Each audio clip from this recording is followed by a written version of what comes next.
to share some quick tips on how to improve your hip flexor mobility work. Now, if you're like me, you've just been sitting way more than you're used to, most likely with the situation that we're in. And I want to give you some good insight on how to really help open up those hips a little bit more effectively. Now, most people have probably seen a kneeling hip flexor stretch where we just kind of drive forward and try and stretch out those muscles there.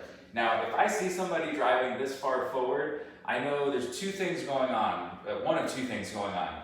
One, they're hypermobile and they don't need to be doing this stretch because they have too much range of motion there. The other is they're actually just driving it right through their lower back and hitting more of the lumbar spine versus the hip flexors. So what we need to make sure you're doing is you need to make sure that you can get the pelvis in a good neutral position, or get into more of a posterior pelvic tilt. So a lot of people arch their back and then go right into this stretch. So if you have tight hip flexors, there's no way you have this much range of motion in the hip. So instead, you want to back off a little bit, try and get more in alignment with the knee, the hip, and the shoulder. You might even need to back up a little bit if you're super tight. Then we want to make sure we set the pelvis. So most people know kind of that arched back position. We don't want to be there because you're putting into the lower back and not going to get that stretch that we want there. So instead, we're going to shift the opposite direction. So if you imagine like your hips were a bucket of water, all the water is pouring out the front. We want to get it level. So instead, we're going to tuck the pelvis under. So think about hiding your butt and bringing your belt line up. Now, when you do that, you probably already feel a stretch. And even if you try and move forward, you're not going to be able to go anymore because that's the amount of hip extension that you have. And this is where we're going to hold that stretch.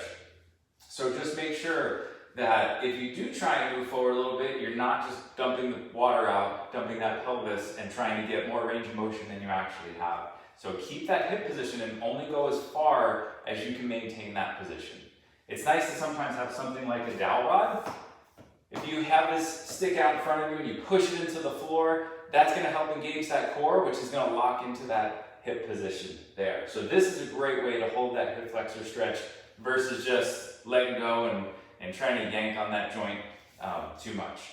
One other tip I really like to do, a lot of people not only have issues with their hip flexors and getting into hip extension, but they also have issues in internal rotation. So a way to add to this stretch, if you take your back foot and then turn it out slightly, when you turn it out, your hip actually goes into internal rotation. And now we're going to do the same exact thing we just did, but now get a little bit of rotation of a stretch and working on those hip flexors at the same time. So give that a try. I would recommend doing this multiple times a day. If you're sitting for more than 30 minutes, I would hop off, walk around a little bit, do this stretch for a few minutes, then get back to work and sit down and just kind of do that throughout the day to really help open up those hips.